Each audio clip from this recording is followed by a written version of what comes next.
सावधान, मंगलाचरण करूं। नमो अरिहन्ताणं, नमो सिद्धाणं, नमो आयर्याणं, नमो वज्रायाणं,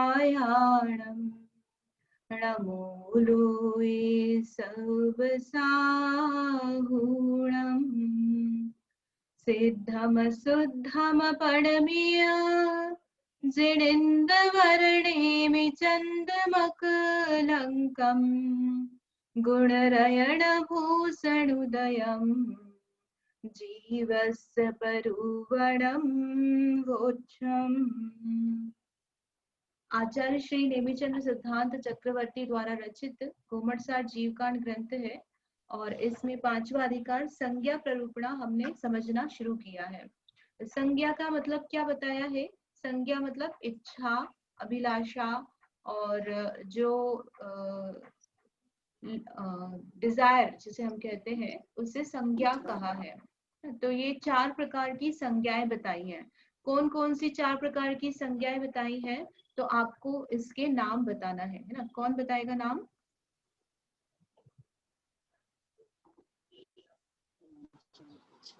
आहार, भय, मैथुन, परिग्रह। आहार, भय, मैथुन, परिग्रह। कविता जी। आहार संज्ञा, भय संज्ञा, मैथुन संज्ञा, परिग्रह संज्ञा।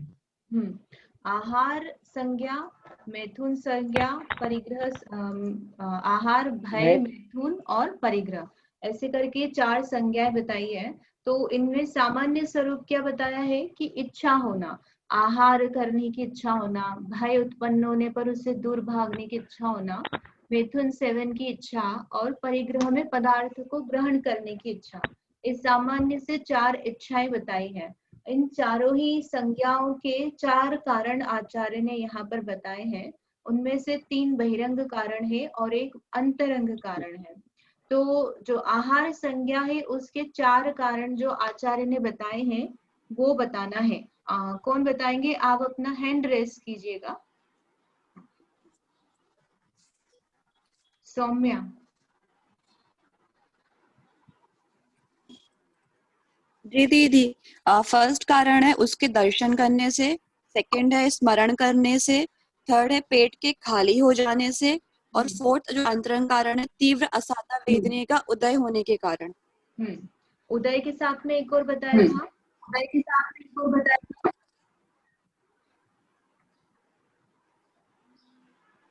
असाता वेदनी का उदय और उदीर्णा। ठीक है, उदीर्णा। हाँ। अब इसके बाद में बताना है भय संज्ञा जो है उसके 4 कारण। भय संज्ञा उत्पन्न होने के 4 कारण कौन कौन से हैं?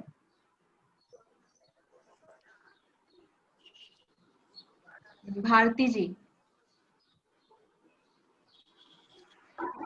हाँ जी, पहला कारण है अति भयंकर व्याघ्र आदि या क्रूर मृग आदि देखने से या उनकी कथा सुनने से। दूसरा कारण है भयकारी पदार्थ घटना का स्मरण करना। तीसरा कारण जो है वो शक्ति की कमी है अपने में, वो शक्ति की कमी।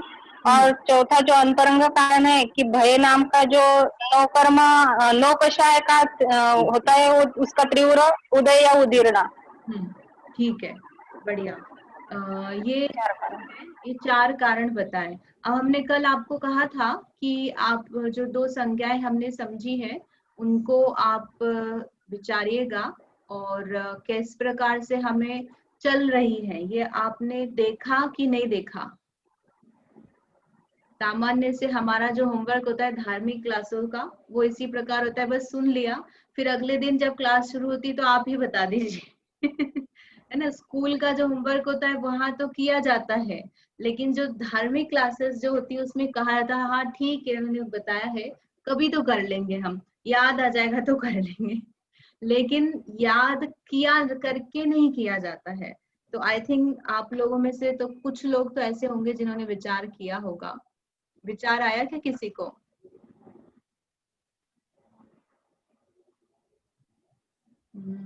मधु जी आप कुछ बोलना चाहते हैं? हाँ दीदी, हम्म। ये जैसे शाम का अंशों का समय हो रहा था तो उस समय लग रहा था बारिश हो रही है तो भजिए बना लें, भजिए हाँ। बनाने की इच्छा हो रही थी। ऐसा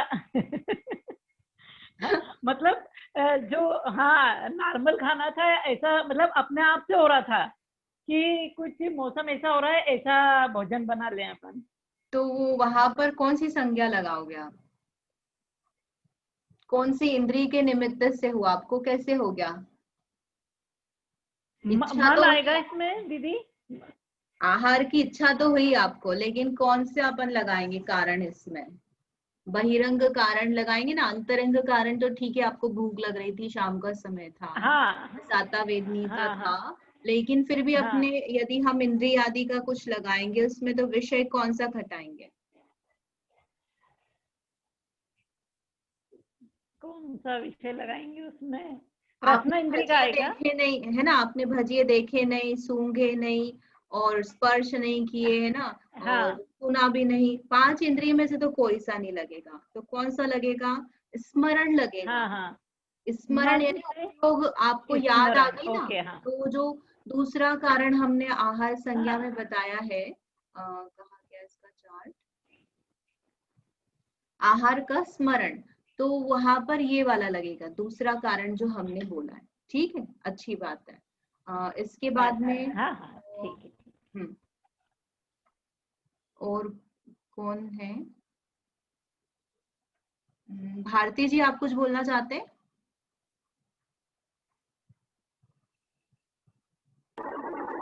दीदी जैसे ही क्लास समाप्त हुई, इतनी भारी वर्षा हुई हमारे यहाँ, जैसे बादल फट गया हो। तब सब घबराने लग गए हम। तो मैंने बेटे से अभी तुरंत कह दिया कि अभी हमको दीदी ने भय संज्ञा पढ़ाई है, उसमें से आपने कारण है। नौकशाही का उदय हो। अच्छा, मतलब यहाँ पे ही बारिश हुई थी, इसलिए भय लग अच्छी जगह बारिश हुई थी। अच्छी बात है। रहा। बहुत भारी बारिश हुई थी। ठीक है। तो इस तरह से हम देखते हैं दोनों ही संज्ञाओं के लिए कि कुछ कारण हमें बाहर में उपलब्ध होता है और अंतरंग कारण जो है कर्म का उदय। तो कर्म का जो उदय है वो तो हमेशा बना ही, मतलब उसमें जो है निमित्त कारण वो हमेशा ही रहेगा, और बाहरी कारण जो है वो चेंज हो सकते हैं। कभी स्मरण हो यानी पंच इंद्रिय का आपको उसके निमित्त से इच्छा जागृत हो, या मन के निमित्त से हो, या आपके शरीर आदि के, जैसे पेट का खाली है या शक्ति की कमी है, तो इसके निमित्त से आपको वो जो संज्ञाएं है कॉरेस्पॉन्डिंग जो है वो वाली उत्पन्न हो सकती है। लेकिन कर्म का उदय और तीव्र उदय उदीर्णा तो उसमें हमेशा निमित्त बनेगा, है ना। तीव्र उदय या उदीर्णा दोनों हो सकते हैं, और दोनों में से कोई एक हो, ऐसा संभव है। अब इसके आगे जो है तीसरी संज्ञा, उसका स्वरूप आचार्य बताते हैं। गाथा नंबर है 137।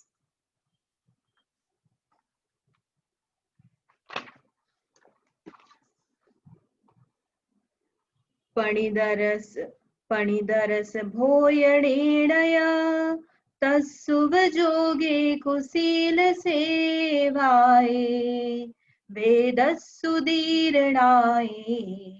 मेहुण सर्णाहवदी एवं।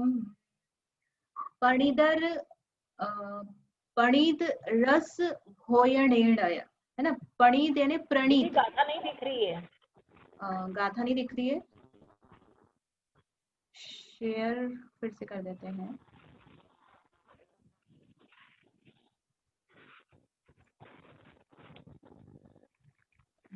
अभी दिख रही है? नहीं, अब हाँ अब दिख रही है। ठीक है। तो पणीत यानी प्रणीत भोजन, प्रणीत यानी पुष्ट, पुष्ट भोजन अर्थात गरिष्ठ भोजन करने से, और तस्सुव जोगे यानी उसका उपयोग स्मरण करने से, और यानी उसमें वेदस्य उदीर्णाए, वेदस्य यानी वेद कषाय जो है, 3 प्रकार की वेद कषाय है ना, स्त्री पुरुष और नपुंसक वेद, ये 3 कषाय हैं, 9 कषाय, उसकी उदीर्णाए, तो यहाँ दोनों लगाना, उदय और उदीर्णा दोनों।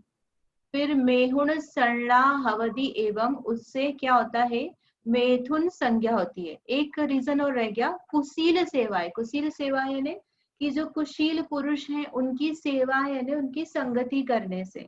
तो इस प्रकार से ये कारण बताए हैं। क्या क्या कारण बताए हैं इनको चार्ट में देखते हैं।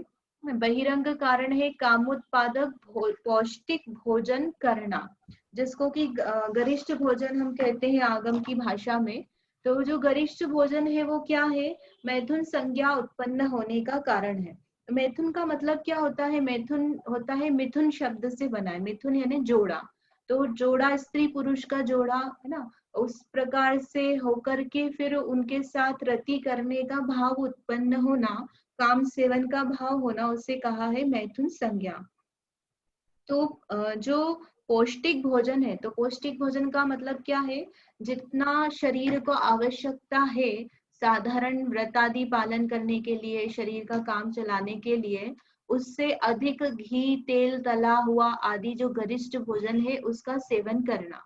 तो उसमें जरूरत से ज्यादा यदि हम गरिष्ठ भोजन यानी जो सामान्य से ज्यादा हम गरिष्ठ रोज ही तला हुआ खा रहे हैं, घी का तला है और घी खूब सारा घी है और तेल आदि है, मिर्च मसाले हैं, तो ये जितना ज्यादा होता है उससे क्या होता है, वो शरीर में रस बनता है और रस बन करके फिर उससे जो है परिणाम उत्पन्न होते हैं। जैसे कि गाय का दूध और भैंस का दूध दोनों में अंतर होता है ना, फैट का अंतर है।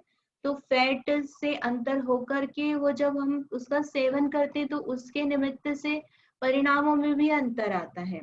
ऐसे दाल बाफले खाए आपने तो नींद तो आएगी ही सही, लेकिन वह जब भोजन पचता है तो पच करके उससे जो रस वीर्य आदि बनता है, तो वो जब अधिक मात्रा में बनता है तो फिर जो विषय सेवन का भाव है वो भी तीव्रता से उत्पन्न होता है।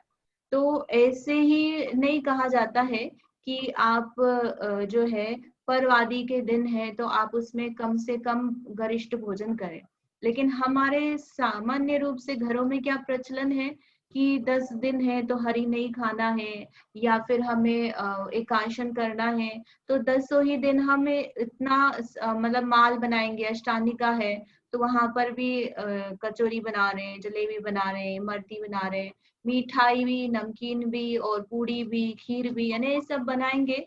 तो जो व्रत का जो परिणाम है वो आप पौष्टिकता में लग गए, रसना इंद्रिय का तो पोषण कर ही रहे हैं, लेकिन उसके जो साइड इफेक्ट हैं, तो साइड इफेक्ट रहेंगे, नींद आएगी आपको है ना, उसके बाद में जो अब्रह्म का भाव है वो भी उत्पन्न होगा। तो यदि हम सफलता पूर्वक अपना व्रत आदि का ब्रह्मचर्य का पालन करना चाहते हैं तो आप देखो, करके देख लो, 8 दिन आप मूंग की दाल है ना, लौकी की सब्जी, कम मिर्ची का भोजन, कम तेल कम घी, ये सब आप 8 दिन खाकर देखो और आपके शरीर की स्थिति, अपने मन के परिणाम, विशुद्धि कैसे बन जाती है। लोगों को कई बार हमने देखा कि मतलब जैसे घर पर आते हैं या बाहर जाते हैं हम, तो चौका लगता है, तो चौके में क्या होता है, महाराज जी के लिए जो उसमें कोई बहुत मिर्च मसाले नहीं होते हैं ना, उबली सब्जी होती है और उसमें किसी में नमक नहीं है, किसी में मिर्ची कम है, तो इस प्रकार से भोजन होता है। लेकिन वो लोग इतनी तारीफ करके जाते, बोलते हमें तो बहुत अच्छा लगा, जबकि हो सकता है कोई बहुत ज्यादा खाने वाला हो तो उसको नहीं भी पसंद आए, लेकिन लोगों को बहुत अच्छा लगा। तो अच्छा लगा क्यों लगा, क्योंकि वो जो जिस प्रकार का भोजन है वो सात्विक भोजन है ना, सरल परिणामों से बनाया है और उस जाता है तो उससे विशुद्धता भी उत्पन्न होती है उस प्रकार का अन्न आदि को ग्रहण करके। तो ऐसे जो विशुद्धता है उसके लिए निमित्त नैमित्तिक संबंध बनता है। बचपन में आपने कहानियां भी पढ़ी होगी, जैसे कि एक ब्राह्मण था, कोई भिक्षुक, तो वो किसी के घर भोजन करता है, तो वो जो चावल है वो चावल खाता है, तो उसको क्या होता है, चोरी का परिणाम उत्पन्न हो जाता है। तो वो जाकर पूछता है कि आपने धन कैसे कमाया था, तो पता चलता है कि वो चोरी का धन था और उससे उन्होंने चावल खरीदे थे और उससे उन्होंने उनको भोजन दिया था। तो निमित्त नैमित्तिक संबंध बनता है।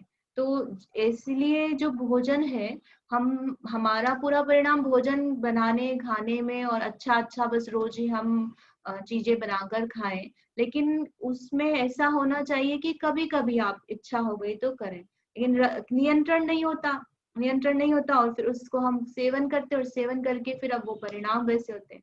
अब परिणाम हो रहे तो फिर क्या करेगा व्यक्ति, कहीं ना कहीं तो उसको निकालेगा किसी न किसी रूप में। तो इसलिए जो अपराध भी होते हुए दिखते हैं तो हमको उसका कारण भी ये है कि अपराध क्यों बढ़ रहे हैं। ठीक है, तो एक कारण बताया है कामोत्पादक पौष्टिक भोजन करने से। तो कौन सी इंद्रिय से संबंधित हो गया, रसना इंद्रिय से संबंधित हो गया ना। हम जो मैथुन संज्ञा की उत्पत्ति के कारण है तो उसमें भी हम पांचों कारण लगा सकते हैं। तो ये जो पौष्टिक भोजन करना है ये कौन सा हो गया, रसना इंद्रिय से संबंधित हो गया। रसना इंद्रिय का हमने पोषण किया जिसके निमित्त से मैथुन संज्ञा उत्पन्न हुई। फिर दूसरा बताया है काम कथा का सुनना। अब काम कथा का सुनना मतलब जो सुनना है इसमें एक बहुत ही सरल सा एग्जांपल है। जो बातें करते हैं लोग आपस में, तो ऐसी बातें करना जो भली नहीं है, उनको सुन करके ही आपको विषय सेवन की इच्छा उत्पन्न हो जाए। और इसके अलावा जैसे आप देखो कि यूं आपको कोई परिणाम नहीं हो रहा है, लेकिन घर में बच्चे ने गाने सॉन्ग्स जिसको हम वो गाने चलाए,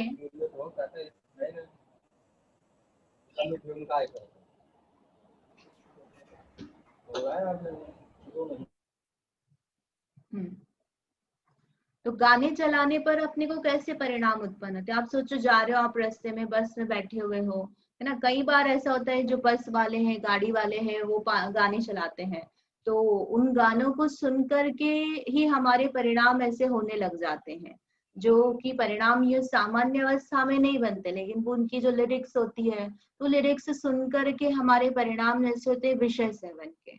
तो ये काम कथा का सुनना ना, सुनना किसी भी प्रकार से हम ले सकते हैं। बातचीत कर रहे हैं, किसी से फोन पर बात कर रहे हैं और गाने सुन रहे हैं, तो ये सुन करके जो है विषय सेवन का परिणाम उत्पन्न होता है, इच्छा उत्पन्न होती है। फिर इसके बाद में है अनुभूत काम विषय का स्मरण करना। हम अभी वर्तमान में तो नहीं कर रहे, लेकिन पहले जो हमने भोग आदि किए हैं तो उसको याद करके भी फिर क्या होता है, विषय सेवन का परिणाम उत्पन्न हो जाता है। पत्नी चली गई मायके, अब वो पत्नी चली गई है तो वो व्यक्ति याद कर करके, फोन पे बात कर करके परिणमित हो रहा है ना, दुखी हो रहा है, तो वहां विषय सेवन की भावना उत्पन्न होती है। फिर चौथा है दुराचारी वैश्यागामी कामी पुरुषों की संगति। तो दुराचारी यानी जो हमारी संगति है, वो संगति किसकी है, जो वैश्यागमन करते हैं। तो वैश्यागमन कोई प्रत्यक्ष में तो नहीं दिखता है, लेकिन प्रत्यक्ष में जैसे लेंगे तो ऐसे मित्रों की संगति करना जिनके अफेयर्स है ना, एक्स्ट्रा मैरिटल अफेयर्स, या फिर जो स्कूल कॉलेज में बच्चे पढ़ रहे हैं तो उनके उसमें अभी जो है वर्तमान में ऐसा चल गया है कि डेटिंग करना। तो ऐसे फ्रेंड्स बनाना कि जिनकी सबकी गर्लफ्रेंड्स हैं, एक गर्लफ्रेंड नहीं दो है, ऐसे लोग अपने आप में फिर प्राउड फील करते कि देखो तुम्हारी तो कोई गर्लफ्रेंड ही नहीं, हमारी गर्लफ्रेंड है, ये भी है, ये भी है, और फिर इस तरह के फोटो पोस्ट करते रहते हैं। तो ऐसे जो बच्चे हैं, ऐसे युवा ऐसे लोगों की संगति करेंगे तो हमारे परिणाम भी ऐसे होने लग जाते हैं कि अरे इसमें कौन सी बड़ी बात है, आजकल तो सभी रखते हैं, तो अपन भी गर्लफ्रेंड बना लेंगे, तो इसमें ठीक है शादी किसी और से कर लेंगे, लेकिन गर्लफ्रेंड रखने में क्या प्रॉब्लम है। तो ऐसा जो आप परिणाम आप रखोगे तो फिर संगति होगी, फिर सभी काम कर रहे हैं तो हम भी करेंगे, तो इस तरह से जो है जो परिणाम है काफी बिगड़ जाते हैं ना। उसमें जो जीव है वो फंसता चला जाता है। ऐसे जो ये नवरात्रि का समय आता है तब का कितना बताया जाता है कि देखो यहाँ पर ऐसा हो गया, ऐसा हो गया। तो वो जो कारण क्या है कि संगति हमने वैसे लोगों की है। तो ये तो प्रत्यक्ष संगति हुई, और प्रत्यक्ष के अलावा परोक्ष भी है। तो परोक्ष संगति कैसे की जाती है कि हम जैसे फेसबुक है, तो फेसबुक पर हमारे फ्रेंड्स है, तो वो सभी क्या डाल रहे हैं, कैसे फोटो डाल रहे हैं और लोग उसको लाइक कर रहे हैं। तो वो ऐसा देखकर हमें भी लगता है कि नहीं हम भी ऐसे गर्लफ्रेंड के साथ अपने फोटो पोस्ट करें। तो ऐसे जो है इससे ये बढ़ती जाती है इच्छाएं जो है विषय सेवन की। इसमें हमने अभी तक कौन कौन सी इंद्रिय का लगा लिया, कामोत्पादक पौष्टिक भोजन करना में रसना इंद्रिय का, काम कथा का सुनना, म्यूजिक सुनना, ये हो गया घ्राण नहीं कर्ण इंद्रिय का, और अनुभूत विषय का सेवन करना ये हो गया मन से संबंधित। तो इसके अलावा जो बची वो कौन सी बची है, तो स्पर्शन है ना, घ्राण और चक्षु इंद्रिय, ये 3 इंद्रियां बची हुई है।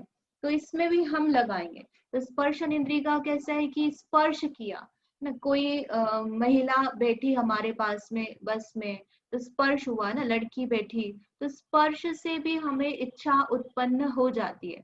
जो शील की 9 बाढ़ बताई जाती ना, तो उसमें बताया जाता है कि जिस पर स्त्री बैठी है उसके आसन पर नहीं बैठना, गद्दा जो है वो आदि को यूज नहीं करना। तो क्यों नहीं करना कि उनके आदि निमित्त से भी परिणाम उत्पन्न हो जाते हैं, परिणाम बिगड़ जाते हैं। तो जो स्पर्श है, तो कोमल स्पर्श है ना, ठंडा स्पर्श है, ऐसे अनेक प्रकार के जो स्पर्श है उससे भी जीव के परिणाम बिगड़ते हैं। और स्पर्श के बाद घ्राण इंद्रिय, परफ्यूम का उपयोग किया बहुत सारा, तो जैसे ही व्यक्ति पास में से निकला तो व्यक्ति के परिणाम बिगड़ गए। तो ये जो चीजें हैं ये हमारे लिए मतलब जो ये विषय कांटेक्ट में आ रहे हैं उससे हमारे परिणाम खराब होते हैं, वो हमारे लिए घातक है। और हम यदि इनका उपयोग करते हैं तो हमारे लिए शील में दूषण लगाने में निमित्त बन जाते हैं। वो दूसरे को अट्रैक्ट करने की जो भावना है ना, वो कौन सा भाव हो गया, अब्रह्म का भाव हो गया कि हम मेकअप करें, परफ्यूम लगाएं, स्मेल हमारे पास से अच्छी आए, दिखे अच्छे और ऐसे कपड़े पहने। तो ये सब देख करके हमारे स्वयं के परिणाम तो हमारे बिगड़ ही रहे और दूसरे के भी बिगड़ेंगे। तो ये घ्राण इंद्रिय से संबंधित है ना, जो परफ्यूम है, कॉस्मेटिक प्रोडक्ट्स है जिसमें कि बहुत अच्छी सुगंध आती है, ऐसे प्रोडक्ट्स यूज करना। फिर उसके बाद में चक्षु इंद्रिय का है, तो चक्षु इंद्रिय जो है वो सबसे बड़ा हो जाता है अभी वर्तमान स्थिति में। हम देखा जाए कि जितनी भी मूवीज है, और जो अभी तो पहले तो सिर्फ कमरे में एक टीवी होती थी और उसको व्यक्ति देखता था, उसमें भी दूरदर्शन और थोड़ी सी लिमिटेड चैनल्स आती थी, इंडियन चैनल्स, उसको व्यक्ति देखकर अपना एंटरटेनमेंट करता था। और अभी वर्तमान में ऐसी स्थिति है कि टीवी हर कमरे में तो छोड़ दो, हर व्यक्ति के हाथ में हो गया, क्योंकि फोन है। तो फोन है और उसमें भी क्या है कि आप अनलिमिटेड देखते रहो, कितने समय तक देखना है। और उसके बाद भी जो जैसे यूट्यूब है, तो वो क्या करता है, आपने एक देख लिया है ना, विषय सेवन वाला जो वीडियो है छोटा सा, वो देख लिया, फिर उसको देख करके वो सजेस्ट करता है, 10 आपको सजेशन दे देगा। तो वो आप नहीं भी देखते होंगे तो वो 10 दिखा देगा नीचे। अब वो क्या करता है व्यक्ति, उसमें जो फोटो है, थंबनेल है, वो देख करके और ये भी देख लो, ये भी देख लो, ये भी देख लो, उसकी इच्छाएं जो है वो बढ़ती जाती है, वो खत्म ही नहीं होती है। और वो देख करके फिर व्यक्ति की इच्छा विषय सेवन की होती है कि हम भी स्त्री का भोग करें, पुरुष का भोग करें। तो वो तो ये वीडियो है जो क्या हो गया, अप्रत्यक्ष परोक्ष माध्यम हो गया। तो इस तरह से ये जो है मैथुन संज्ञा की उत्पत्ति के कारण है।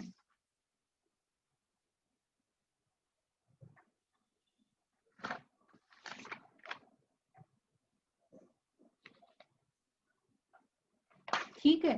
तो इसके बाद में जो चौथा कारण है वो बताया है कर्म का उदय। तो कर्म में कौन सा है, स्त्री पुरुष अथवा नपुंसक वेद कषाय की उदीर्णा या उदय, है ना, उदीर्णा लिखा है तो उदय भी लगा लेना। तो उदय में तीव्र उदय लगाएंगे और उदीर्णा लगाए हैं। तो इस तरह से ये अंतरंग कारण है और 4 बहिरंग कारण है। इसमें जो पहला कारण है उसमें उससे चरणानियोग का संबंध बैठ जाता है कि चरणानियोग के अनुसार कहा जाता है गरिष्ठ भोजन नहीं करना। जो ब्रह्मचारी व्यक्ति है या जो ब्रह्मचर्य का पालन करना चाहते हैं तो उनके लिए लिखा है सात्विक भोजन करना, गरिष्ठ भोजन नहीं करना। तो क्यों नहीं करना, उसका कारण यहाँ पर दिया है। और ये सारे साइकोलॉजिकल रीजन हो गए कि हमको देख देख करके वैसे परिणाम उत्पन्न होते हैं। जितने सारे जो टीवी में एडवर्टाइजमेंट होते हैं उसमें आप देखो 90% एडवर्टाइजमेंट इस प्रकार के होते हैं कि आपको पार्टनर मिल जाए ना, फीमेल या मेल पार्टनर है, वो आप ऐसा क्रीम लगाओगे, ऐसा पाउडर लगाओगे, ये फ्रिज रखोगे, ये एसी रखोगे, या ऐसा घर बनाओगे, ऐसा फर्नीचर रखोगे, ये ऐसा आप मैट्रेस रखोगे, ये कॉस्मेटिक का आप साबुन का प्रयोग करोगे, तो जो व्यक्ति है आपका दूसरा साथी वो आपके प्रति अट्रैक्ट हो जाएगा ना, आपके प्रति प्रेम की भावना हो जाएगी उसको। तो सारा जो मोस्टली मतलब एडवर्टाइजमेंट है वो इस मैथुन सेवन की इच्छा के आधार पर चलता है, उन लोगों को अट्रैक्ट किया जाता है।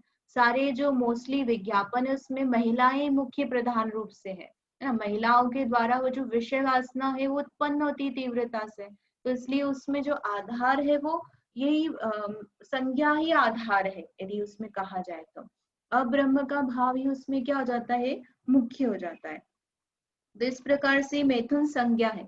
संज्ञा मतलब क्या हुआ, इच्छा, और उसका प्रवर्तन करना है, विषय सेवन करने ही लग जाना।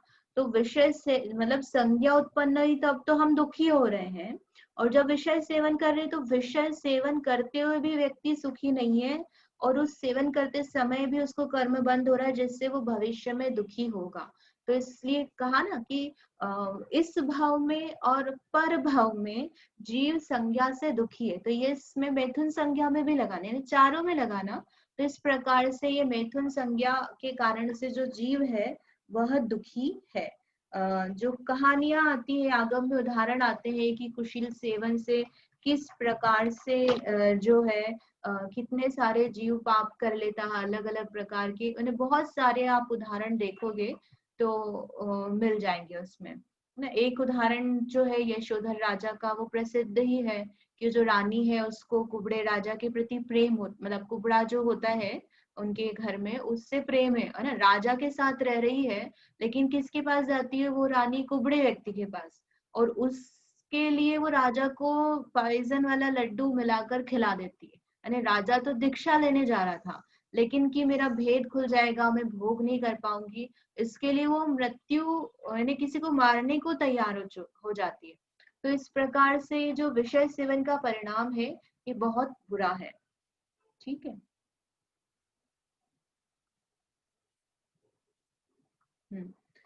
इसके बाद में आई थिंक इसके सारे एग्जाम्पल हो गए। इसमें आपको कुछ क्वेश्चन हो तो आप पूछ सकते हैं, नहीं तो हम फिर आगे की परिग्रह संज्ञा है उसको देखेंगे। दीदी मेरा प्रश्न था। हाँ दीदी ये अपन जैसे पूजन पाठ करते उसकी इच्छा होना ये क्या है? ये जो है ये सामान्य से भावना है, हम उसमें भावना में ले सकते हैं। ये 4 प्रकार की जो इच्छाएं इसमें नहीं आएगा। ये जो अभी आगे क्वेश्चंस भी हम देखेंगे तो चारों ही इच्छाएं हमें हमेशा बनी ही रहे ऐसा जरूरी नहीं है। जो पूजा पाठ आदि का परिणाम है ना, शुभ परिणाम में हम लेते हैं उसको। शुभ परिणाम में कषाय आदि की मंदता से जो उत्पन्न हो रहा है, तो इच्छा तो हम बोल सकते हैं कि इच्छा है, जैसे हमको विधान कराने की इच्छा है, और पूजा करने की इच्छा है, फिर स्वाध्याय करने की इच्छा है, लेकिन वो विषय सेवन का परिणाम नहीं है ना, इसलिए हम उसको 5 पापों में या इंद्रिय विषय सेवन में नहीं लेते, तो वो शुभ भाव में चला जाता है उसको। दीदी इसके अलावा एक प्रश्न ऐसा था कि जैसे आपने ये बताया कि इच्छा की पूर्ति होने पर दुख होता है, ठीक है, लेकिन ऐसा प्रत्यक्ष रूप से तो देखा जाता है कि हम किसी इच्छा की पूर्ति करते हैं, अच्छा लगता जैसे है। हाँ तो अच्छा लगता है, तो फिर मतलब हम इसको ऐसा क्यों बोल रहे हैं कि दुख लगता है ऐसा इच्छा? और दूसरा दीदी ये क्या है, आहार संज्ञा तो सब जीवों में पाई जाती है, तो जैसे हम इसको एकेंद्रीय में कैसे घटित करेंगे? एकेंद्रीय में जैसे वृक्ष है तो उसको पानी चाहिए है, तो उसकी जड़ जो है वो कहाँ जाती है, मतलब पानी की तरफ जाती है।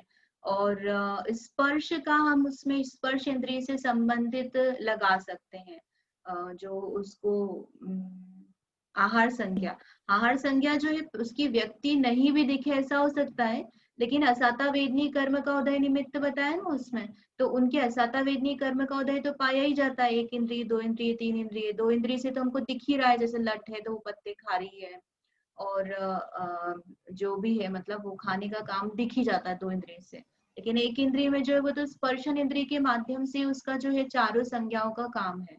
तो व्यक्ति नहीं है लेकिन कषाय का उदय है, तो इसलिए वहां पर उनको सद्भाव तो है ही। नहीं दीदी ये जैसे अग्निकाय के है ना, अग्निकाय के, जलकाय के, इसमें कैसे करेंगे? पेड़ का तो समझ में आता का है। उदय है उसमें, सामान्य से उसी प्रकार से बताएंगे। मन तो है नहीं उनके, और रसना इंद्रिय भी नहीं है उनके, नहीं, पण चार भय मैथुन चार संज्ञा होते, मगर एकेंद्रिय जीव में मैथुन संज्ञा का तो कोई साइंस कोई दिखती नहीं है। एक आहार भय परिग्रह तो दिखते हैं, क्योंकि उनको कुछ चाहिए। आहार की संज्ञा है, भय भी लगता है। वो ट्रीज होता है कि वो हाथ लगाते हैं तो उसी को भी कोई लज्जा हो जाती है, ऐसा कुछ होता है। मगर उनको हाँ, तो मैथुन जैसा तो नहीं होता इस लोगों में, इन लोगों ऐसे भी नपुंसक है। तो उसमें वेद का उदय जो है ना, ये कारण बताएंगे। वेद कषाय का उदय जो है जीवों को प्रति समय बना ही रहता है। तो जब तीव्र उदय है तो उसकी व्यक्तता नहीं, वो एकेंद्रीय है ना, तो उसकी व्यक्तता नहीं है, लेकिन वहां पर उसके भाव जो है वो पाया जा रहा है वेद कषाय के उदय के निमित्त से। यदि पेड़ों में यानी कि नहीं ये होता है ना, वेदनी कर्म होता है ना, जो फूल से फल कैसे बनता है, वो पूरा प्रोसेस है ना। परागकण जाते हैं और परागकण के बाद में पॉलिनेशन का जो प्रोसेस है, पॉलिनेशन, वो पूरा क्या कहते हैं अपना मैथुन से रिलेटेड ये पूरा के पूरा। वो जो है वो तो है। जब लौकी बनती है तो लौकी में फ्लावर अलग होता है और लौकी का फीमेल अलग होता है। फिर भंवरा जो है वो उसमें से पराग लेकर लौकी के उसमें फ्रूट में डालता है, तब वो लौकी फल बनती है। ऐसी मतलब गिलकी वगैरह इन सब सभी में तो ऐसा नहीं होता है। सारे सभी में नहीं होता है ऐसा, कोई कोई होती है, सभी नहीं होती है ऐसा। कारण जो है वो अपन ये उदय जो है कषाय का कर्म का, वो तो ठीक है। दीदी वो मेरा दूसरा वाला प्रश्न था ना, वो सुख मिलता है, जैसे अपन को प्यास लगी, ठीक है, और फिर अपन पानी पी लिया तो अपन को तो सुख ही मिलेगा ना, दुख थोड़ी मिलता है। वो सुख नहीं है एक्चुअली में। क्या होता है, हमको लगता है कि इच्छा पूर्ति हुई है और सुख हुआ है, लेकिन आप विचार कीजिएगा उसको बैठ करके। मैं भी पहले बहुत सोचती थी कि ये जो है मतलब हमको अच्छा तो लगता ही है, और इच्छा से बोल रहे दुख है दुख है, तो दुख है कैसे? तो वो जो इच्छा की उत्पत्ति है वो तो दुख ही है। मतलब हम यदि देखेंगे, आखिरी में बात आनी थी लेकिन अभी कर लेते हैं कि जो इच्छा की उत्पत्ति हुई है वो कब तक चलती है, तो उसका ड्यूरेशन लंबा होता है, और जितनी देर हम विषय सेवन करते हैं उसका ड्यूरेशन कम होता है। तो यदि हम उसका एनालिसिस करें ना रैशनल रूप से कि क्या ज्यादा समय चलता है, तो इच्छा ज्यादा समय तक चल रही जिससे जीव तड़प रहा है। जैसे मैथुन संज्ञा उत्पन्न हो गई, दिन भर से वो टीवी देख रहा है, उसको परिणाम हो रहे हैं, तो उसको मैथुन संज्ञा चल रही है, तो इच्छा हो रही है, लेकिन उसका जो पूर्ति है वो नहीं हो रही है। तो पूर्ति तो विषय सेवन करेगा उतनी देर मात्र रहेगी उसको। तो वहां पर दोनों में एक तो अंतर आ गया ना, तो इच्छा से वो दुखी ज्यादा है, और दूसरा जब वो विषय सेवन भी कर रहा है तो विषय सेवन छूट नहीं जाए ना, कब तक कर पाऊंगा मैं, और चाहिए मुझे, इस प्रकार का परिणाम बना रहता है। और दूसरी इच्छा उत्पन्न हो जाती है, क्योंकि विषय सेवन का, जैसे हमने बताया था कि अभी जो समयसार की गाथा भी चल रही है, तो उसमें बताया कि उसमें दोनों में अंतर है, यानी जो पर्याय समय भेद है इच्छा और इच्छा की पूर्ति में। जिस समय इच्छा है उस समय उसकी पूर्ति नहीं होती है, और जिस समय इच्छा की पूर्ति है उस समय इच्छा तो है ही नहीं।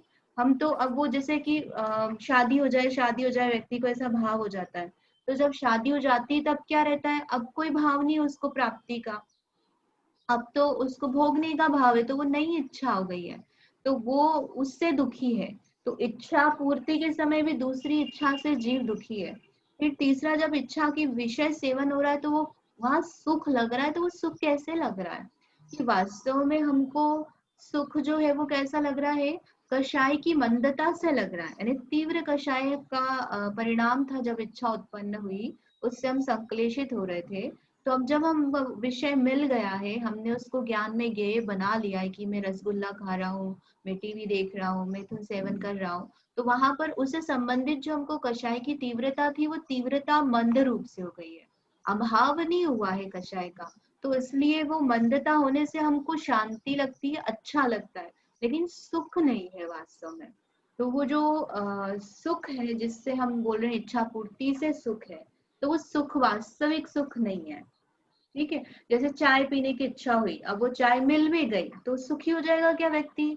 और एक ऐसी चाय बना दी, कड़वी चाय, हम तो डार्क चाय नहीं पीते, या फिर वो बोलेगा ठंडी चाय है, फीकी चाय है, मीठी चाय है, इलायची नहीं डाली, गरम मसाला नहीं डाला, तो उसको बहुत सारी बातें हो सकती है ना, वो चीज मिल गई ना तो तुम सुखी हो जाओ। नहीं, अभी हमको ये मिल गया तो भी हमको ये ऐसा नहीं चाहिए था, है ना। शादी हो गई तो नहीं, अरे ये पत्नी तो काली है ना, ऐसी है वैसी है, मतलब उसको वहां पर भी शांति नहीं है, उसकी इच्छा पूर्ति हो जाने पर भी, तो वो सुखी होकर के भी सुखी नहीं है। तो वो जो इच्छा उत्पन्न हुई वहां से लेकर विषय सेवन है, तो वहां तक वो दुखी ही है देखा जाए तो, क्योंकि सुख तो कहाँ से उत्पन्न होता है, स्वभाव से उत्पन्न होता है।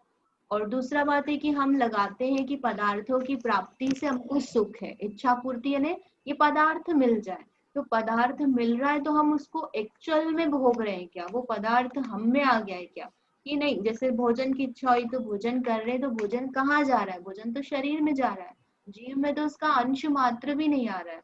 वो क्या कर रहा है, जीव ज्ञान का वेदन कर रहा है, उसके निमित्त से जो कषाय मंद हुई, उसके निमित्त से जो अच्छा लगा, उस परिणाम का वो वेदन कर रहा है, और ये मान रहा है कि मैं रसगुल्ला खाकर भोग कर सुखी हुआ। तो ये तो सही नहीं है ना। उसने तो ज्ञान को लुब्धता है, वो जानना चाहता, मतलब ये सब भोगों को भोगने में करेगा क्या, वो भोगेगा क्या एक्चुअल में, कि वो ज्ञान का ज्ञेय ही बनाएगा, और वहां उसकी कषाय मंद होगी और फिर वो सुखी होगा। तो इच्छा पूर्ति से सुखी नहीं है। यदि इच्छा पूर्ति से सुखी हो तो आपकी जितनी इच्छाएं आप पूरी कर लोगे, ऐसा मानोगे सुखी हो जाओगे, तो वो उससे सुखी नहीं होगे, क्योंकि इच्छाओं का अंत नहीं होने वाला है। ठीक है, थोड़ा इच्छा पूर्ति के बाद इच्छा वापस चालू रहती है, बंद नहीं रहती है। हाँ, और तृष्णा दूसरी नागिन जो डंक है ना, उसमें जो बोलते हैं, और तृष्णा खाई खूब भरी पर रिक्त रही वह रिक्त रही। तो जो इच्छाएं हैं, मतलब आप सोचो कि कितनी इच्छाएं हैं, आप विचार करना बैठकर कि हमको क्या एक ही इच्छा है क्या, कि नहीं, आपको एक इच्छा तो तीव्र चलती है, उसके साथ में बहुत सारी इच्छाएं हैं। तो इसलिए जब वो सुख की बात आती ना, ऐसे मतलब ऐसा एक बार चिंतन चला था कि भगवान को अनंत सुख कैसे कहते हैं, उनका सुख अनंत कैसे हो गया। तो आप विचार करो कि हमको एक इच्छा जो है उसका अभाव हो जाता है तो हमको अच्छा लगता है, सुख लगता है। पूर्ति की बात नहीं कर रहे, इच्छा पूर्ति भी बात कर लो, आप पूर्ति भी ले लो और उसका अभाव भी हो जाए तो भी हमको क्या लगती है, उसके संबंध से आकुलता का अभाव हो गया। तो ऐसी हमको कितनी इच्छाएं हैं, तो ऐसी मान लो हमको अनंत इच्छाएं हैं। तो अनंत यानी अलग अलग प्रकार के परिणाम है, ऐसे हम जिज्ञासाएं हैं, अनंत पदार्थों को जानना चाहते हैं, वैसी इच्छा है हमको। तो वैसी अनंत इच्छाओं के अभाव से अनंत सुख प्रकट होता है। तो पूर्ति से नहीं होता है, उसके अभाव से होता है। ठीक है, भारती जी आप कुछ पूछना चाहते हैं? दीदी, यह इच्छा निर्माण होने में मोहनीय कर्म को क्यों नहीं लिया? क्योंकि मोह की वजह से तो एक इच्छा उत्पन्न होती, फिर उसके बाद दूसरी होती, तीसरी होती, चलता ही रहता है। जो इच्छा है ये सामान्य से चारित्र मोहनी में लिया जाता है ना। मोहनीय में भी कौन सा चारित्र मोहनी लेते हैं, तो उसमें भी क्या ये चारों का जो ये है, चारों जो संज्ञा है, ये चारों संज्ञा में कर्म अलग अलग बताया। जैसे कि यहाँ मैथुन संज्ञा है तो यहाँ वेद कषाय, तो ये जो वेद कषाय का परिणाम है ये है कौन सा, चारित्र मोहनी का ही तो भेद है ये, है ना। और अभी आगे आएगा परिग्रह संज्ञा, तो वो कौन सा है, लोभ कषाय का भेद है। भय कषाय है, तो भय कषाय जो है वो भी चारित्र मोहनी का भेद है। तो इच्छा का जो परिणाम है ना, राग द्वेष, राग से भला चाहना, प्राप्त करने की इच्छा होना, द्वेष से बुरा दूर करने की इच्छा होना, तो जो इच्छा जो है वो किसका परिणाम है, चारित्र मोहनी कर्म का परिणाम है। सम्यक दृष्टि हो जाता है तो सम्यक दृष्टि होने पर भी उसको भोजन की इच्छा है कि नहीं है, होती है ना। और उसको भोजन की इच्छा है तो आप उसको करेले की सब्जी खिला दो और मूंग की दाल बिना मिर्ची की खिला दो, तो वो खुश रहेगा क्या, हो सकता है उसको लड्डू की इच्छा हो। तो श्रद्धान का काम अलग है और चारित्र का काम अलग है। हाँ, उसको इच्छा हुए ना लड्डू खाने की और वो ये माने कि नहीं लड्डू खाने से मैं सुखी हो रहा हूँ और इसके नहीं मिलेगा मैं दुखी हो रहा हूँ, तो वो जो मूर्छा का परिणाम आ जाएगा जहाँ, तो वो श्रद्धान में प्रॉब्लम आएगी। तो श्रद्धान सही होने पर भी उसको राग द्वेष तो बने रह सकते हैं। ये दोनों अलग अलग गुणों का कार्य है। ठीक है, निमित्त नैमित्तिक संबंध बोल सकते हैं कि मोह है तो मोह के निमित्त से वो इच्छा भी हो रही है, लेकिन इच्छा बिना मोह के भी होंगी, क्योंकि वो कर्म का उदय बना है उसको वहां पर। शरीर है तो शरीर है तो उसके निमित्त से भूख लगेगी तो इच्छा होगी उसको, विषय सेवन का परिणाम भी होगा। ठीक है। ओके। दीदी हाँ। जैसे कि हमको किसी चीज के बारे में इच्छा नहीं है, ठीक है, ऐसा भी तो होता है ना कि बहुत सारी चीजें जिनके बारे में हमारी इच्छाएं नहीं होती दीदी, हाँ। ठीक है, फिर भी हम त्याग नहीं करते हैं, ठीक है, तो फिर हमको कर्म बंद होगा या हमारे उस समय संश्लेषित परिणाम रहेंगे क्या? जैसे कि मतलब एक उदाहरण ले लीजिए कि बहुत सारी सब्जियां हैं, लेकिन यार मेरी तो कोई इच्छा नहीं है सब सब्जी खाने की, मेरी वही सब्जी खाने की इच्छा रहती है और मुझे वही पसंद है, दूसरों से रिलेटेड अपनी इच्छा ही नहीं है, तो फिर उनको यहाँ कैसे घटित करेंगे हम?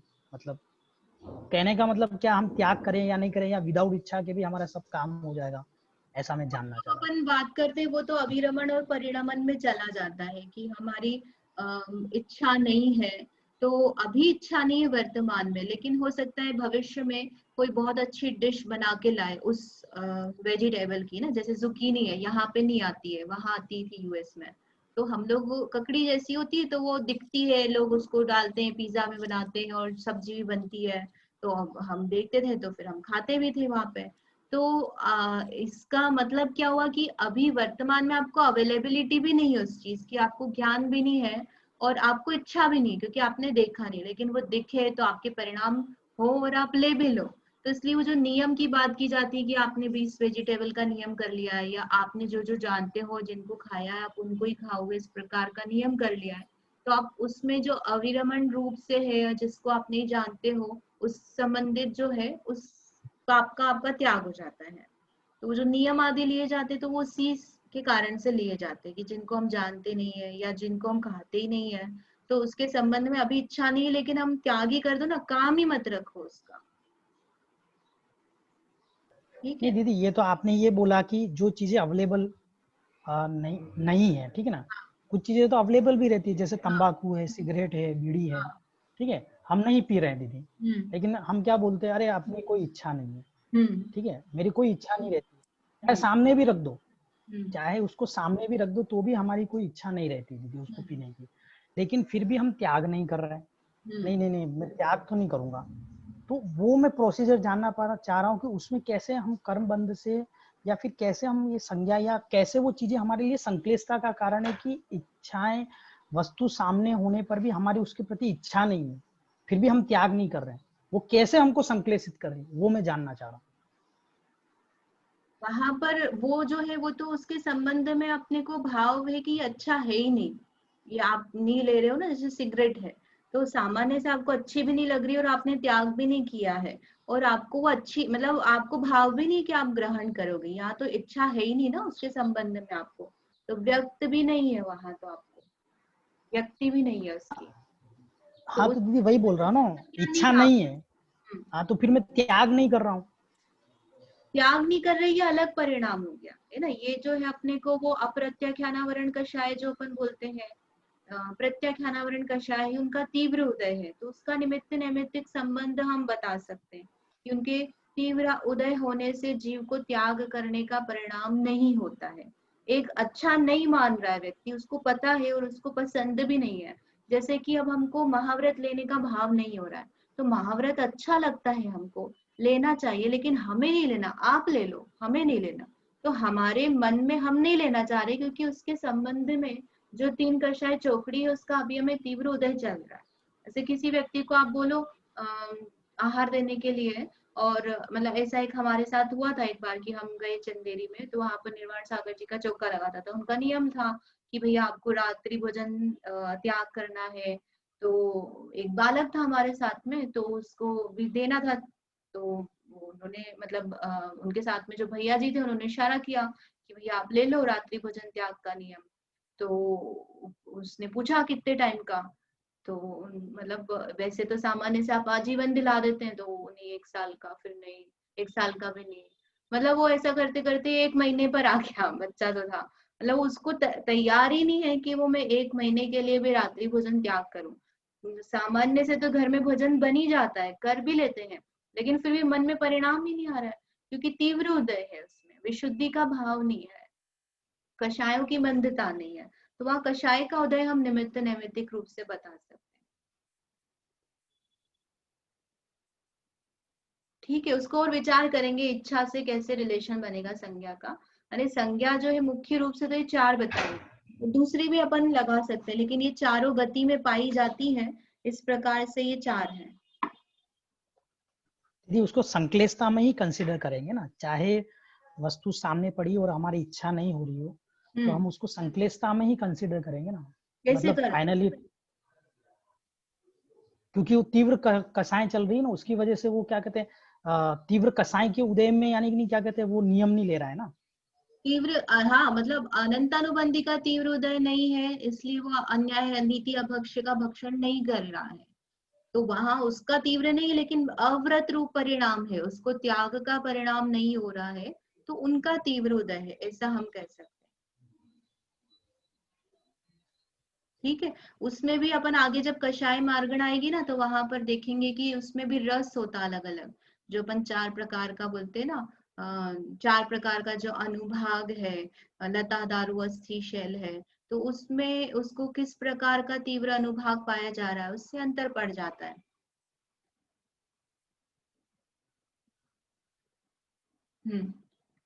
अब इसके बाद में जो है आगे परिग्रह संज्ञा है, उसको मैं बोलूं, सवाल करूं? हाँ, बोलिए। जो 5 इंद्रियों का विषय है, उसी का भोगने का भाव ही मैथुन संज्ञा नहीं कहा जाता है? 5 इंद्रियों का विषय भोगने का जो अपन इसमें ब्रह्मचर्य धर्म है वहां पर लेते हैं, आप उससे रिलेशन बिठा रहे हैं क्या? ऐसे मैं जानना चाहता हूँ आपसे। एक जो अब्रह्म का भाव है, जैसे अपन उत्तम क्षमा उत्तम ब्रह्मचर्य धर्म में बताते हैं, तो वहां क्या बताते हैं, मात्र स्पर्शन इंद्रिय से मैथुन सेवन होता है, ऐसा नहीं है, अन्य अंगों से भी मैथुन सेवन किया जाता है। जो चक्षु इंद्रिय है ना, मूवी देख रहे हैं, और मन है, मन के द्वारा किया जा रहा है, स्पर्श है, घ्राण है, अलग अलग इंद्रियों के माध्यम से भी उसका परिणाम उस रूप में पाया जाता है। और 5 इंद्रिय में विषय सेवन का परिणाम ही अब्रह्म है। अब्रह्म यानी आत्मा में रमण नहीं करना, वो अव्यभिचारी परिणाम, आत्मा से जो अन्य है, पर है, उसमें रमने का परिणाम। तो उत्तम ब्रह्मचर्य रूप में हम उस प्रकार से उसका विश्लेषण करते हैं, तो उसको सूक्ष्म रूप में हम वैसा भी लगा सकते हैं कि 5 इंद्रिय के निमित्त से होता है। और फिर उसके जो ब्रह्मचर्य अनुव्रत के अतिचार है, तो वहां पर अन्य अंग से क्रीड़ा करता है, और संगति आदि करता है, तो उसमें वहां पर अतिचार में आप देखोगे तो और विशेष रूप से पता चलता है। सामान्य तरीके से तो ऐसा देखा जाता है कि संभोग को मैथुन के साथ जोड़ा है, संभोग को मैथुन के साथ जोड़ा है। बाकी 5 इंद्रियों को ऐसा देखना चाहिए, 5 इंद्रियों की ओर से देखना चाहिए, ऐसा मैं समझता हूँ। हाँ, बराबर है, मतलब वो सिर्फ क्रिया मात्र ही जो है वो मैथुन संज्ञा नहीं है, उसमें और भी हो सकता है ना, जैसे आपको पास में बैठे रहे भैया महिला है, उसकी संगति बनी रहे, मैथुन सेवन ही करता रहे पूरे समय, ये परिणाम नहीं है। लेकिन जैसे स्पर्शन इंद्रिय से संबंधित है, तो ऐसे उसको अन्य इंद्रियों से भी लगा सकते हैं। देवलोक में भी बताते हैं इन्हें कि सिर्फ देखने से संतोष हो जाते हैं, सिर्फ ऐसा भी होता है उन लोगों को। हाँ, तो वो ऊपर ऊपर जैसे जाते हैं, तो उनको जो संभोग का परिणाम है, तो उसकी कषायों की मंदता हो जाती है, वेद की भी मंदता है, तो उनकी जो तृप्ति है, जैसे कि कंगन की आवाज सुन ली तो इन देवी की, तो उस देव का जो है विषय सेवन का परिणाम समाप्त हो जाता है, बातें कर ली, उसको देख लिया, तो इस प्रकार से वो कम कम होता जाता है, तो उससे पता चलता है कि वो अन्य इंद्रिया जो है वो भी उसके संभोग में निमित्त बन जाती है। ओके, बराबर। ठीक है, गाथा नंबर 138। उभयरण दंसणेनय तस्सुवजोगेण मुच्छिदायेय लोहस्सुदीर्णाये परिग्रहे जायते सरणा। उभयरण दंसणेनय है ना, उभयरण, उभ यरण है ना, उपकरण के दर्शन से, तस्सुव जोगेण उसके उपयोग से। तो दर्शन है तो वहां पर सुनना भी लगा लेना, जैसे हमने मैथुन संज्ञा में लगाया था, उनकी बातें सुनने से, परिग्रह से संबंधित। तस्सुव जोगेण यानी उसका स्मरण करने से। और मुच्छिदाय है ना, मुच्छिदाय यानी उसमें मूर्छित होने का भाव, ममत्व परिणाम कि ये मुझे और मिले, और ये बहिरंग कारण हुए। और लोहस उदीर्णाय, लोभ कषाय की उदीर्णा यानी उसका तीव्र उदय, या उदीर्णा से परिग्रहे जायदे सन्ना, परिग्रह संज्ञा जायदे अर्थात उत्पन्न होती है। तो यहाँ पर भी जो पहले बताए हैं उसी प्रकार से कारण लगाएंगे, जैसे मैथुन संज्ञा आदि में बताए हैं। तो बाह्य कारण कौन से हैं? पहला तो है दर्शन, तो दर्शन में भी हम यहाँ पर पांचों इंद्रियों का लगाएंगे, स्पर्शन, रसना, घ्राण, चक्षु, कर्ण। पांचों इंद्रियों से परिग्रह का संपर्क होकर के इच्छा उत्पन्न होना। इत्र, भोजन, उत्तम वस्त्र आदि भोगो भोग के साधनभूत बाह्य पदार्थों को देखना। तो देखना यानी जानना, सुनना है ना, उसके आधार से हम लगा सकते हैं। तो चखने, स्पर्शन में तो समझ में आता है कि हमने किसी चीज को छुआ, जैसे हम मार्केट में गए, साड़ी देख रहे हैं तो ये कपड़ा बहुत सॉफ्ट है, डिजाइन से हमने देखा चक्षु इंद्रिय से, और फिर हमको इच्छा हो गई कि अब हमको लेना है।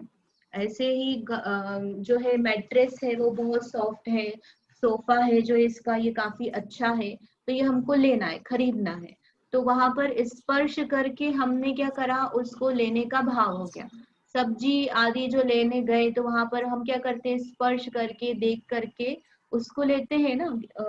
उसके अलावा जो ग्रेन्स होते हैं, और भी जो दूसरी चीजें हैं, काफी सारी चीजें हैं जो हम उसको छू करके देखते हैं कैसी है, अलग प्रकार से। तो स्पर्श करते हैं और फिर स्पर्श करके हमको वहां पर उसको ग्रहण करने का भाव हो जाता है। उसके बाद में रसना इंद्री का है। तो रसना इंद्री में हमने कोई सा चीज किसी के घर पे खाया, और खा करके क्या हो गया, हमको इच्छा हुई कि हमको बनाना है, तो वहां तो खाने की इच्छा हुई, तो वो आहार संज्ञा हुई। फिर उसमें हमने पूछा भैया कैसे बनाया, क्या किया, तो उन्होंने बताया कि हम ये मशीन आती है और ये मशीन से हमने बनाया है। तो हमको क्या इच्छा हो जाती कि हमें भी ये जो है ये मशीन घर में चाहिए, हम भी बनाकर खाएंगे। तो रसना इंद्रिय परोक्ष रूप से कह सकते हैं कि इनडायरेक्टली रूप से वो उसको खरीदने के लिए निमित्त बनी।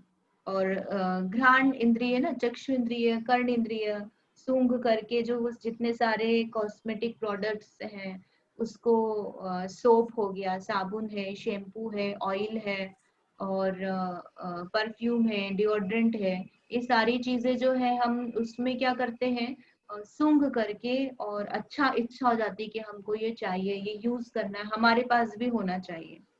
और कर्ण इंद्रिय और चक्षु इंद्रिय, तो ये जो दोनों हैं ये बहुत इंपॉर्टेंट भूमिका निभाते हैं।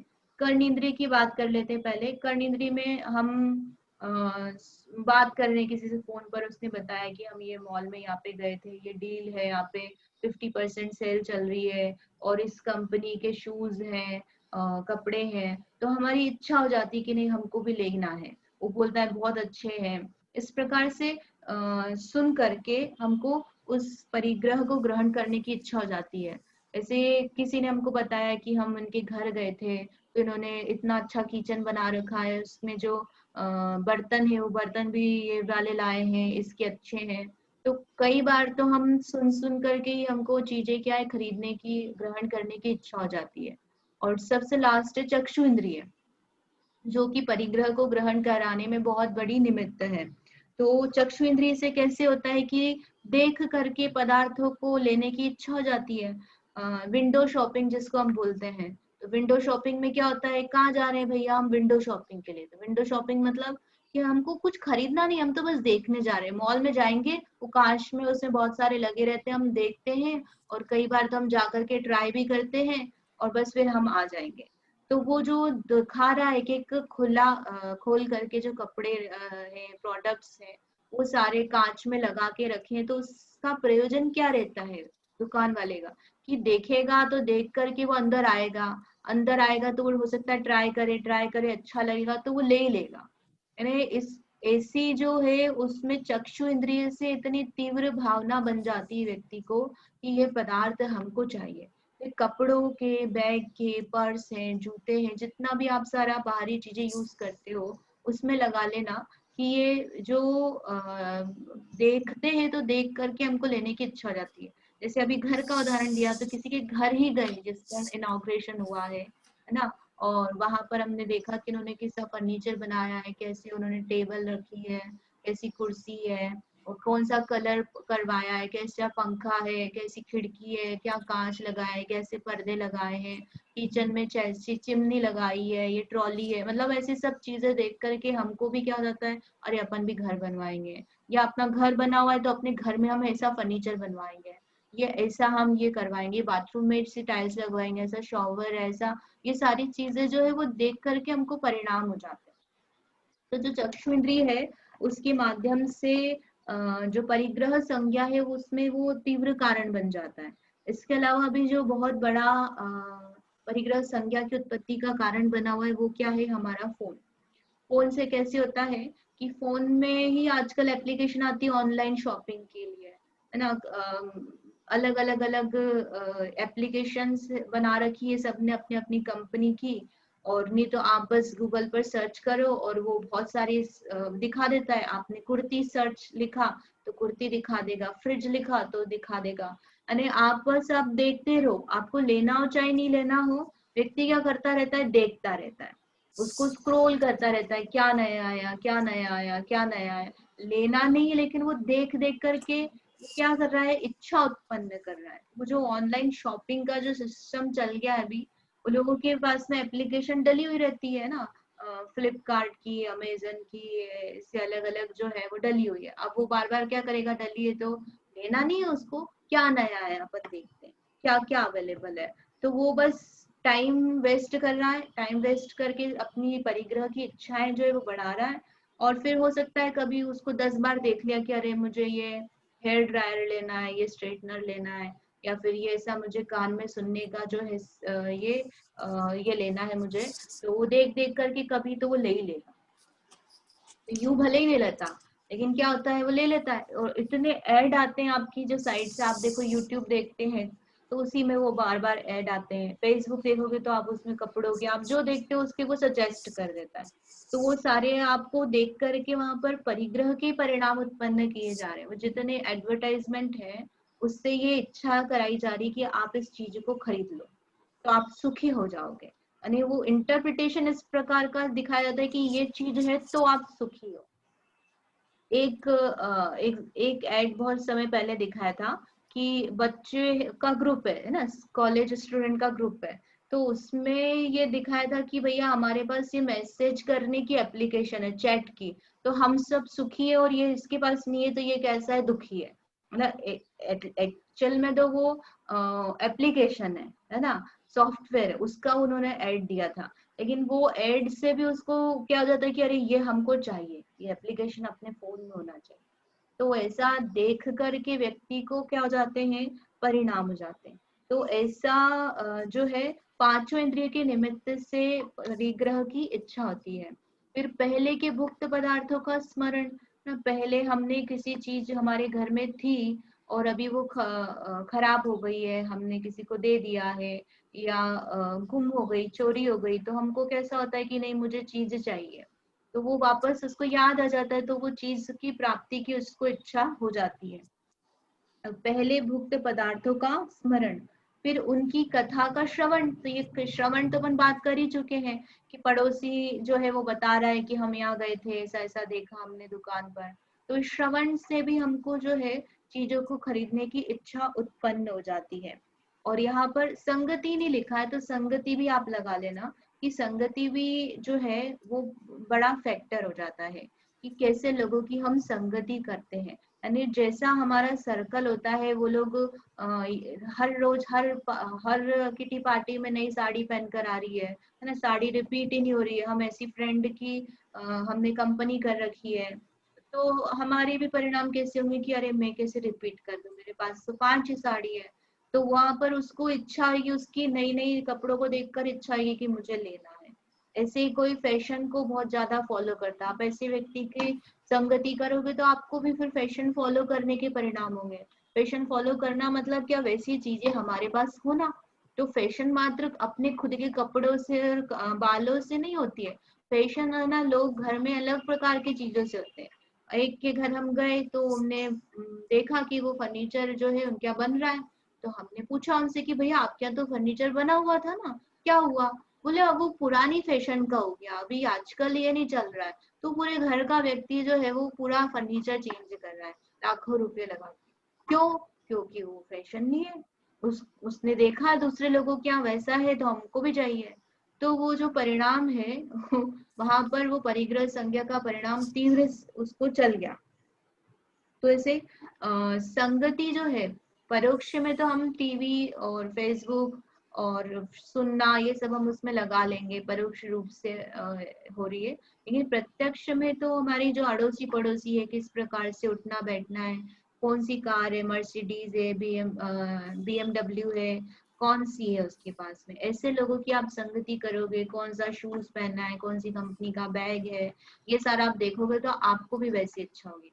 और आपका सर्कल ऐसा है कि भैया आप तो घर के कपड़े पहनकर भी मंदिर चले जाओ तो कोई आपको नहीं देखे, मतलब आपको कोई नीचे दृष्टि से नहीं देखेगा, है ना। आपने तेल लगा रखा है बालों में तो भी कोई व्यक्ति आपको ही नहीं बोलेगा अरे तेल लगा के कैसे आ गए। मतलब ऐसे व्यक्ति की संगति जो आप करोगे तो उससे भी परिग्रह की संज्ञा उत्पन्न होती है। एक उदाहरण देते हैं, जैसे कि जो बच्चों का ग्रुप होता है तो उसमें एक बच्चा हमारे घर आया था, तो उसके मम्मी पापा बोले ये पीछे पड़ा हुआ है, हमको फोन दिला दो 8th क्लास समथिंग था। तो बोले कि नहीं हम इसको फोन नहीं दिलाएंगे, फोन दिलाएंगे तो ये पता नहीं क्या क्या कर लेगा, व्हाट्सएप भी डल जाता है और फिर ये भी हो जाता है। तो फिर वो बोले नहीं सबके पास फोन है, मेरे को मैसेज करना हो तो मैं कैसे करूँ, मुझे होमवर्क भी करना होता है, ये भी करना होता है, मतलब बहुत सारे उसने रीजन बताए। तो फिर हमने सजेस्ट किया कि आप इसको ये वाला मतलब थोड़ा हल्का वाला फोन दिला दो जिसमें टच स्क्रीन नहीं था, वैसा दिला दो आप उसको। तो बोला कि नहीं हमको तो आप इसे तो दिलाओ ही मत, क्योंकि सबके पास तो ये टच स्क्रीन है, इसके पास तो आईफोन है, इसके पास ऐसा है। तो मतलब आप देखो परिणाम उसका कैसा है कि हमको चाहिए क्योंकि सबके पास ऐसा है, तो दूसरों को देख करके उसको वह परिणाम हो रहा है कि मुझे भी ये आईफोन चाहिए या मुझे ये एंड्रॉइड वाला ये वाला चाहिए, ऐसा चाहिए। तो ये देख करके जो है परिग्रह संज्ञा बढ़ जाती है। तो संगति जो है वो भी अपने को इच्छा में निमित्त बनती है, वो भी ध्यान रखने की बात है। फिर चौथा रीजन दिया है परिग्रह आदि के उपार्जन की आसक्ति के भाव। तो परिग्रह आदि का उपार्जन यानी क्या, कि वो चीज है उसके पास में ऑलरेडी या नहीं भी है, दोनों लगा सकते हैं। जैसे धन है तो धन है हमारे पास, धन नहीं है क्या है, लेकिन मुझे और मिले, ये उसमें आसक्ति का परिणाम बन गया कि ये धन मेरे पास है और मुझे और मिले, मैं और कहीं से ले आऊं, तो वो होने पर भी और उसको मिल जाए, ऐसा जो परिणाम उसको कहा आसक्ति का, मूर्छा का परिणाम। जैसे व्यक्ति को कटोरी में 3 रसगुल्ले रखे हुए हैं तो उसको लगे कि नहीं मुझे और मिल जाए। ऐसे कपड़े हैं तो उसके पास पूरी अलमारी भरी है, लेकिन फिर भी वो जब कोई शॉपिंग जा रहा है तो नहीं मुझे भी कपड़े चाहिए, सब अब क्या पहने, हम सब तो पुराने हो गए हैं, या नहीं हमको नए भी रखे तो भी अभी हमको और नए चाहिए। तो होने पर भी उसको और पदार्थ मिल जाए, ऐसा परिणाम परिग्रह आदि के उपार्जन की आसक्ति का भाव, उसको मूर्छा का जो परिणाम है ना पदार्थ होने पर भी, उसको कहा है आसक्ति का भाव। तो ये 4 बहिरंग कारण बताए, और जो 5वां है वो बताया है लोभ कषाय की उदीर्णा या उदय, दोनों लगा लेना। तो लोभ कषाय का तीव्र उदय या उदीर्णा होने पर जो है परिग्रह संज्ञा उत्पन्न होती है। तो इस प्रकार से 4 प्रकार की संज्ञाएं बताई है, और ये चारों ही के बाहरी कारण और अंतरंग कारण बताए। अब अपना समय तो हो गया है, आपको कुछ प्रश्न पूछना हो तो आप पूछ सकते हैं।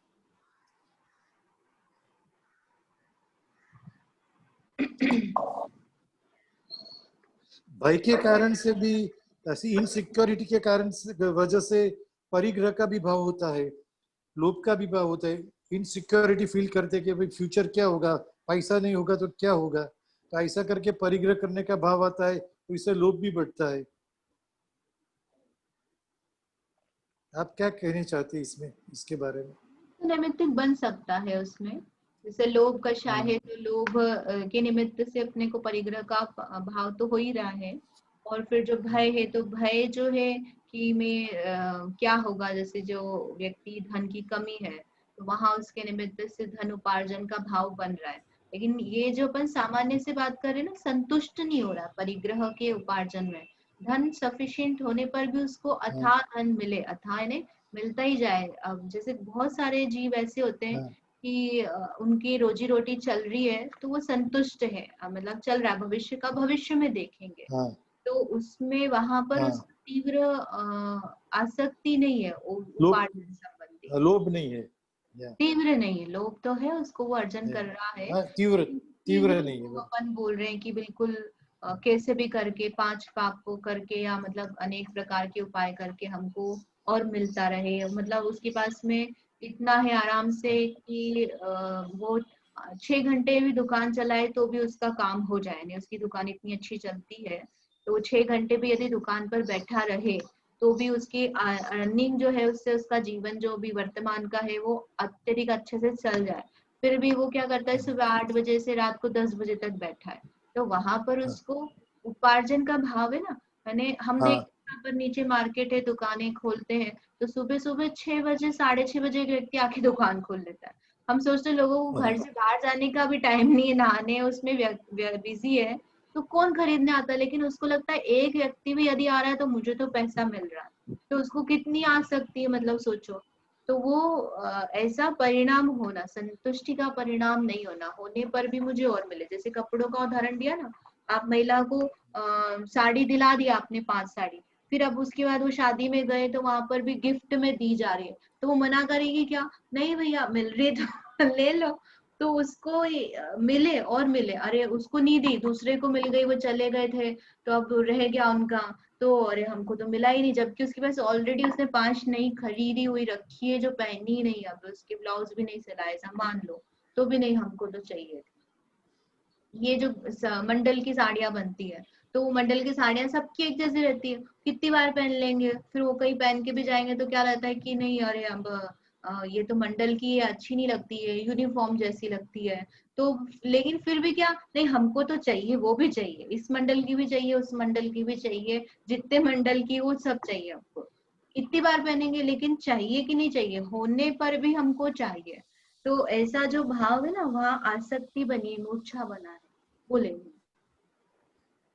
नहीं पहने हुए भी लेना चाहते हैं। हाँ, पहनते नहीं है फिर भी लेना चाहते हैं। और तो ये 24 आवर्स वॉल ओपन रहता है। हाँ, वो तो वही बात की ना, जैसे कि आप फोन में देखो वो एप्लीकेशन यदि डली हुई ना, व्यक्ति तो सोते समय ऑनलाइन शॉपिंग की वो खोल लेगा। कोई कपड़े की खोले, मतलब महिला ही खोले ऐसा जरूरी नहीं है ना, जो जिसके फोन में जोन सी डली है। All items, all items, grocery कुछ भी ले सकते हो आप उसमें, मतलब सिर्फ कपड़े। All items, all items. हाँ, तो परिग्रह में सब 10 जो अपन परिरंग लगाते हैं वो निकालेंगे। हाँ मधु जी। दीदी साल भर का हाँ साल भर का अनाज भरते हैं तो ये भी परिग्रह की संज्ञा में आएगा? वो उसको अपन रत्नकरण शाकाचार्य जी ना, उसमें हम बोलते हैं अत्यंत परिग्रह करना। तो ये तो साल भर में आपको गेहूं जैसे है तो वो गर्मी के सीजन में ही मिलते हैं अच्छे, तो आप चीजें स्टोर कर रहे हो, आप साल भर की भर रहे हो, तो वो अति परिग्रह में नहीं आएगा, मतलब आवश्यकता से आप अधिक परिग्रह करके रख रहे हो। क्योंकि आप अब जाओगे जैसे बारिश में लेने तो वो गेहूं अच्छे नहीं मिलेंगे, जीव वाले मिलेंगे, तो आप उसके लिए अपने घर में आप साल भर का स्टोर कर रहे हो। हाँ, आप अलग, ये अलग बात है कि आप 5 साल का स्टोर कर लो, 5 साल की गेहूं लेके रख लो कि पता नहीं क्या होगा, है ना, अकाल पड़ जाएगा, बाढ़ आ जाएगी तो फिर मिले नहीं मिले, 5 साल तक कोरोना ही चलता रहे, किसान ये करे ही नहीं, मतलब ऐसे सोच सोच करके आप 5 साल जितना इकट्ठा कर लो, तो फिर वो क्या हो जाएगा, समझ में आए ना। हाँ हाँ। अपनी जितनी आपकी जरूरत है आप उतना रख रहे हो वो ठीक है, लेकिन आवश्यकता से अधिक आप रख रहे हो अत्यंत, तो फिर वो आपके लिए हानिकारक है, मतलब योग्य नहीं है, वो आसक्ति हो गई। ठीक है, इस प्रकार से जो है परिग्रह संज्ञा हुआ कि परिग्रह संज्ञा क्या होता है। अब इसके बाद में कहाँ कहाँ मतलब किस किस गुणस्थान में पाई जाती है, किस प्रकार से पाई जाती है, और उससे संबंधित और जो प्रश्न है कि कितनी संज्ञाएं पाई जाएंगी मिनिमम, और क्या चारों हैं, क्या कोई सी भी नहीं पाई जाएगी, तो वो जो सब है वो हम कल देखेंगे। जावाणी के ज्ञान ते सूझे लोकालोक, सोवाणी मत सत्तमो सदा देखतमो।